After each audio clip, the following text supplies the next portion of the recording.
Fala aí, investidor e investidora, meu nome é Gabriel, eu sou analista CNPI e nesse vídeo aqui de hoje a gente vai responder uma pergunta que vale milhões de reais. Será que agora finalmente os fundos imobiliários estão em um bom patamar de compra ou ainda não estão tão atrativos igual a gente poderia imaginar? Antes da gente acompanhar esse conteúdo aqui inteiro, eu vou te convidar agora a curtir esse vídeo, a se inscrever no canal, porque assim que você ajuda o YouTube a reconhecer o meu trabalho e assim poder impactar mais investidores. Então eu conto muito com a sua ajuda. A gente está cansado de saber que o movimento de investir em renda variável, ele sim é muito cíclico. Então fica muito evidente quando a taxa Selic sobe, há um movimento natural de você tirar investidores da renda variável para a renda fixa. Afinal de contas, renda fixa agora ele já possui vários dos papéis, vários dos títulos, pagando na casa de 12, 13, 14% ao ano, o que de fato é sim uma taxa muito atrativa de investimentos. Por isso, ainda mais nos fundos imobiliários, acaba que há sempre essa comparação, muitos investidores deixam de investir, vendem seus papéis, migram então para a renda fixa para conseguir retornos bons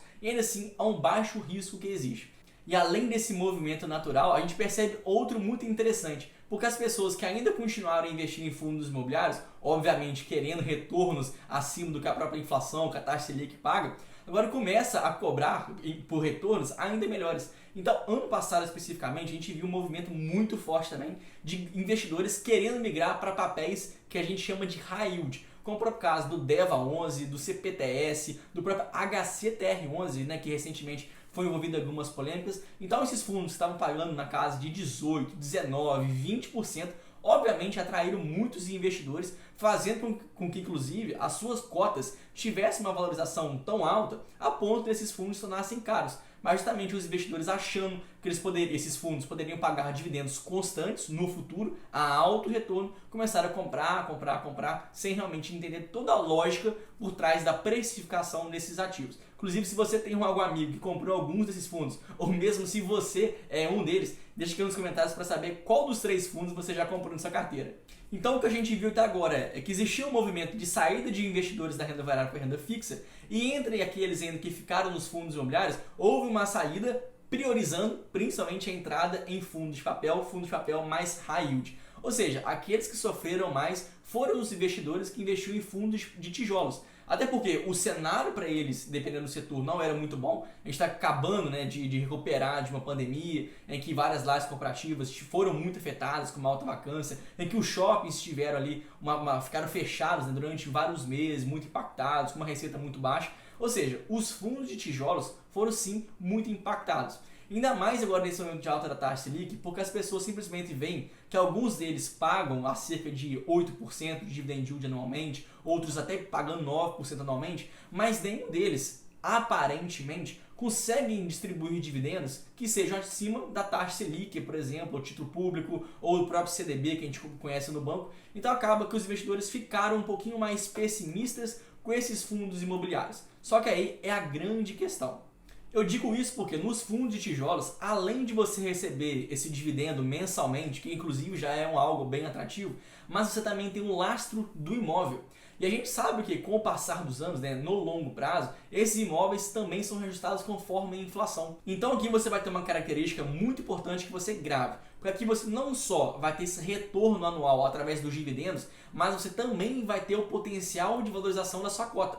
E a sua cota, através do valor patrimonial dela, ela tende sempre a reajustar conforme a inflação. Isso, inclusive, é algo diferente do que acontece nos fundos de papel. Porque os fundos de papel, por não ter esse lastro muito evidente aqui em imóveis, né, são lastreados em dívidas, então acaba que a distribuição de dividendos deles já é realmente maior porque não tem esse lastro do imóvel. Então aqui nos fundos de tijolos, muitas das pessoas não enxergam isso, mas sim, também há uma valorização. Então, é dividendos mais valorização da cota. Então agora, você somando esses 2 pontos, eles vão ter retornos, obviamente, acima de vários títulos públicos, vários títulos de banco. Afinal de contas, renda variável deve sempre pagar um pouquinho a mais da própria renda fixa. Então sim, até mesmo fundo de tijolo tem essa característica de remunerar mais do que renda fixa.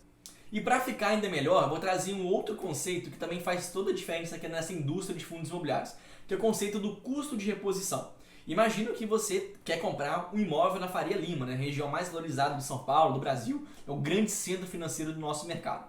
Para você comprar um desses imóveis diretamente via fundos imobiliários, né, através das lajes corporativas, como o próprio HGRE11, o PVBI11, que são fundos que têm grande participação na Faria Lima, na região, né, ali central do mercado financeiro de São Paulo, esses imóveis, comprando diretamente via fundos imobiliários, você tem um acesso ali pagando cerca de R$14 mil por metro quadrado. Obviamente está tudo isso já embutido na própria cotação daquele fundo. Só que esse preço, na verdade, não está atualizado ao próprio valor de mercado. Porque se você for pessoa física diretamente comprar algum desses imóveis, seja na Faria Lima, no JK, qualquer região adjacente do mercado financeiro de São Paulo, você vai pagar agora um preço muito maior, às vezes 20, 30 mil reais um metro quadrado. Ou seja, os fundos imobiliários hoje estão muito abaixo do que o próprio mercado físico negocia. Isso tudo através do custo de reposição. Porque se você quiser hoje construir um outro imóvel, uma outra laje cooperativa em São Paulo, primeiro que você não vai encontrar terrenos disponíveis para você fazer ali aquela construção. Então, por si só, o custo de reposição já é algo muito mais caro. O segundo ponto, toda agora a cadeia de produção, seja cimento, seja aço, própria mão de obra, hoje é muito mais cara do que nos anos anteriores. Então isso, mais uma vez, também soma o próprio custo de reposição. Então olha só, se você pegasse aquele dinheiro que você comprou via fundo imobiliário, pagando uma metragem de R$14 mil, você pegasse aquele dinheiro e quisesse comprar um outro imóvel fisicamente na Faria Lima, você não conseguiria. O custo de reposição desses imóveis é muito mais alto. Então isso naturalmente vai haver alguma correção mais cedo. A gente não sabe quando isso necessariamente vai acontecer, mas em algum momento isso vai ser precificado. Porque simplesmente não pode existir uma distorção tão grande quanto essa durante um grande período de tempo. E no caso, quem pode se recuperar ainda mais são principalmente as lajes cooperativas, os shoppings, hotéis, que durante um tempo sofreu muito mais do que os próprios galpões logísticos e até mesmo alguns outros galpões urbanos, né? aqueles fundos imobiliários de renda urbana. E eu posso até acrescentar aqui mais algumas informações. E como a gente já falou lá no começo do vídeo, a gente sabe que há então uma relação muito forte entre taxa Selic e a própria investimento em renda variável.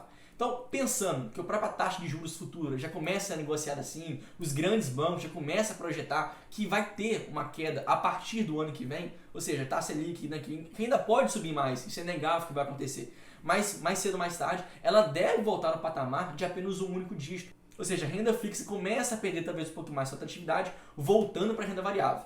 Então, olha só, a partir do momento que há essa nova injeção de investidores trazendo mais recursos, a gente pode imaginar que talvez quando esse movimento acontecer, aí sim, esses fundos imobiliários venham a crescer. Então, o grande ponto aqui é a gente se posicionar antes dos demais players do mercado. Pessoas que não estão cientes desse grande desconto. Eu particularmente gosto de ter uma carteira de investimentos que seja diversificada e anticíclica. Então, sabendo que talvez já no começo do ano que vem a gente já vai ter essa reviravolta no mercado, pode ser talvez o momento de já começar a posicionar a minha carteira a favor de uma potencial valorização no futuro. Afinal de contas, ninguém sabe o dia exatamente quando isso vai acontecer, mas que vai acontecer, isso vai. Você não sabe realmente se no curto ou no médio prazo, mas assim, eu prefiro ter uma carteira anticíclica porque eu sei que eu posso ter retornos melhores no longo prazo. Então agora uma dica para você. Abre lá a sua carteira de investimentos, procure por fundos imobiliários, seja de tijolo ou também de papel, que tenham negociando com P sobre VP abaixo de 1.